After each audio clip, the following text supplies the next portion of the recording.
Welcome to Zwida Media. If you're new to this channel, please subscribe. Don't forget to like, comment and share. Here's a new video for today. Enjoy.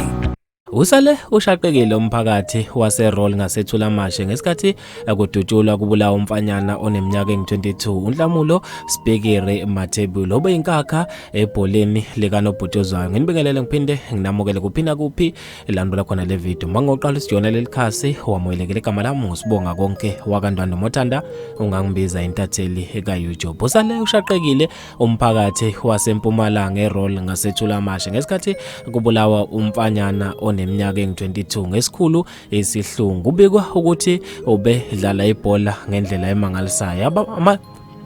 Kubikwa ukuthi ube inkakha ebholeni likanobhutshuzwayo. Amalungu omphakathi athi ezwe uqhuma kwesibhamu siphindelele egroundini elise eduze nakule ndawo bathi sibe sesiza umuntu ekhala umayemaye ethi ucela usizo. Sithe masibuka sangabona lutho njengoba bekumnyama. Ongugogo kamufi uBetty Mathumbo oneminyaka engu-62 uthe uthole ucingo oluvela emaphoyiseni ukuthi umzukulu wakhe akasekho emhlabeni. Uthe ngishaqeke kakhulu njengoba ngithole ucingo ngesemncwabeni wendodakazi ka-anti kaSpikiri. Uthi-ke ucingo oluvela emaphoyiseni lingitshela ukuthi uNhlamulo usedutshulwe washona. Uthi lezi indaba ezengiphathe kabi ngendlela emangalisayo njengoba ubevela egoli eze emncwabeni ngolesithathu. Ngibe sengimangala uma sengizwa ukuthi kwanaye sebembulela. Uthi ngiphatheke kabi kakhulu ukuthi abazukulu bami bayangishiya ngokukhulu ukuzuma ngenxa yobugebengu.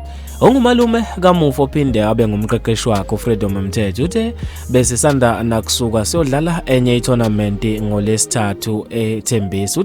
Uthi ngimangale kakhulu uma sengizwa izindaba zokuthi umdlali wethu ubedlala ngendlela emangalisayo akasekho emhlabeni. Nabadlali bonke nje baphatheke kabi ukuzwa le ndaba zokubulawa kwakhe ngesikhulu Isihluku. Bekumdlali onohlonze futhi obesemncane ezimisela. Ubedlala kwi-left wing. Uthi simangale kakhulu ngazo lezi ndaba eshaqisayo. Nomphakathi wonke ushaqekile ngokulahlekelwa umfana obesemncane kangaka onekusasa eliqhakazile ebholeni. Bafethu lezi ndaba ezebhlungu ngendlela emangalisayo. Ngizofisa ukwazi ukuphala kwakho khona lapha kwi-comment section ngalolu daba. Mina nje intathela YouTube sengiphuma kanje ngithi awungibambe evidweni elandelayo.